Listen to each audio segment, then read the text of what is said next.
Bonjour, aujourd'hui je veux continuer de vous partager pensée miracle. Pensée miracle.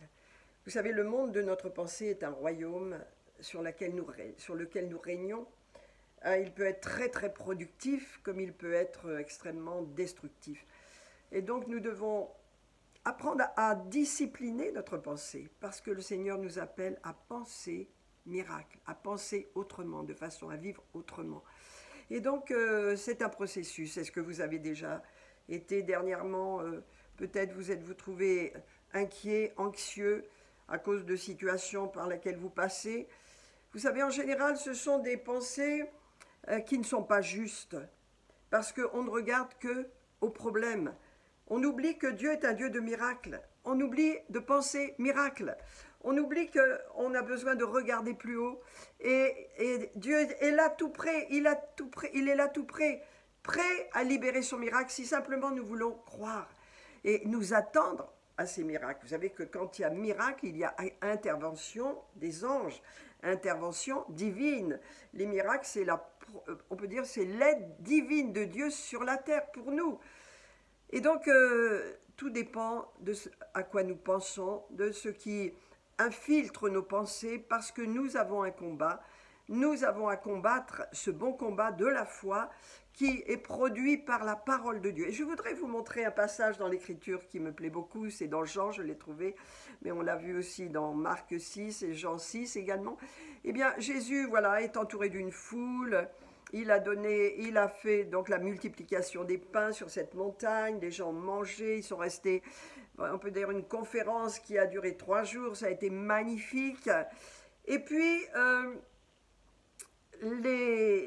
la conférence se termine. Jésus a donné à manger abondamment à tous et c'était un pain délicieux.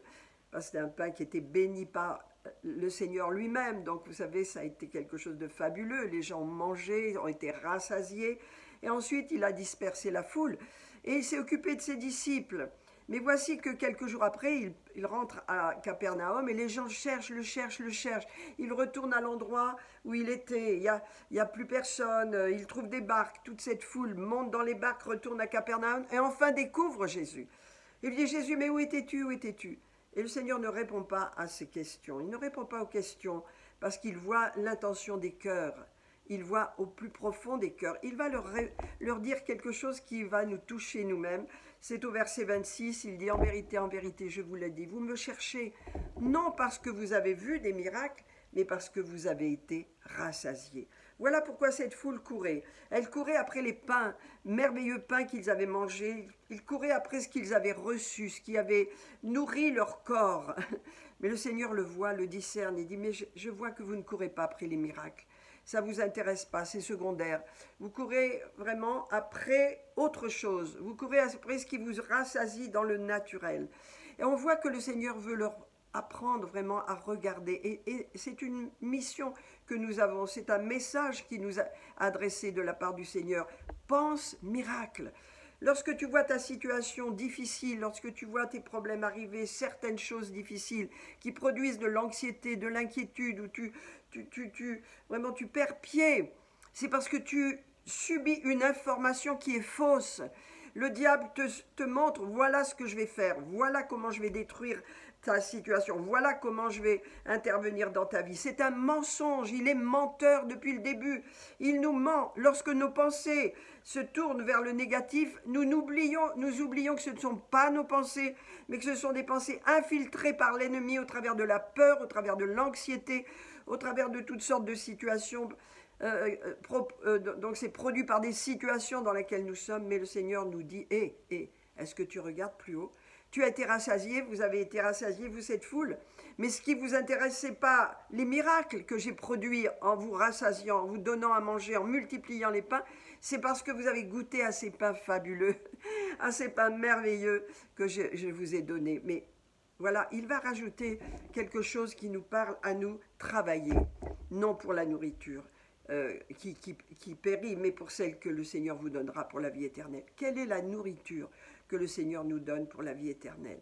C'est une nourriture miraculeuse. Le Seigneur dit, est-ce que tu veux bien croire dans mes miracles? Est-ce que tu veux t'attendre au surnaturel? Tu traverses des crises, tu traverses des problèmes, peut-être es-tu malade, peut-être as-tu des problèmes financiers, peut-être as-tu une crise dans ta famille. Alors regarde plus haut, je suis le Dieu des miracles. Il leur a dit, vous êtes réjouis parce que vous avez mangé, mais j'aimerais que vous vous réjouissiez parce que vous avez vu des miracles, parce que vous avez été au bénéfice de ces miracles. Et donc, voyez, Dieu nous appelle à changer. Pensons miracle, pensons provision surnaturelle. N'oublions pas que nous sommes entourés d'anges. N'oublions pas que les anges sont au service de la parole de Dieu, de la foi. Et la foi, eh bien, elle vient quand on regarde à Jésus, quand on est tourné vers la parole de Dieu, parce que la parole n'a que des solutions. La parole n'a que des solutions miraculeuses, une provision surnaturelle à tous nos besoins. Alors le Seigneur nous appelle travail, ça veut dire œuvre, entre dans cette dimension du miracle, pense miracle, vois miracle. Change ta pensée. Ce que produit l'ennemi en toi, ce sont que de peur, de l'anxiété. C'est son monde à lui, un monde de ténèbres, un monde négatif. Il voudrait te faire entrer, te faire vivre dans ce monde. Change de monde. Rappelle-toi, tu es un royaume à toi-même, tu règnes sur ton royaume. Et le Seigneur t'appelle à vraiment entrer dans la dimension du royaume de Dieu où il y a la foi qui produit les miracles. La foi, c'est l'ingrédient nécessaire pour saisir le miracle. C'est l'outil que Dieu nous a donné pour prendre ce qui nous appartient. Et lorsque tu traverses une situation d'inquiétude, d'angoisse, une situation qui d'un seul coup t'arrive, une mauvaise nouvelle, ne regarde plus qu'à cette situation, lève les yeux plus haut. Vous savez, le psalmiste dit, lève les yeux vers les montagnes, d'où me vient le salut. Je lève les yeux vers les montagnes, alléluia. Je lève les yeux vers le Seigneur. Les montagnes de Dieu, alléluia, il les aplanit. Les montagnes, pardon, de l'ennemi, il les aplanit. Alléluia. Levons les yeux vers les montagnes, d'où nous vient le secours.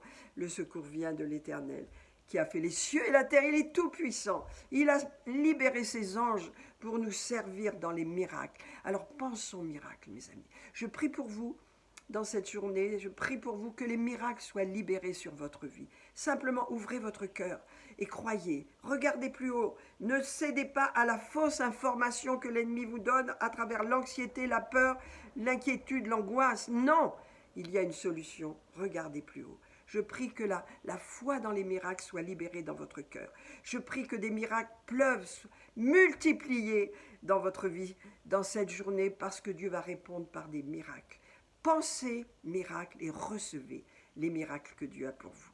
Merci de votre attention. C'était Monique avec vous. À très bientôt. Au revoir.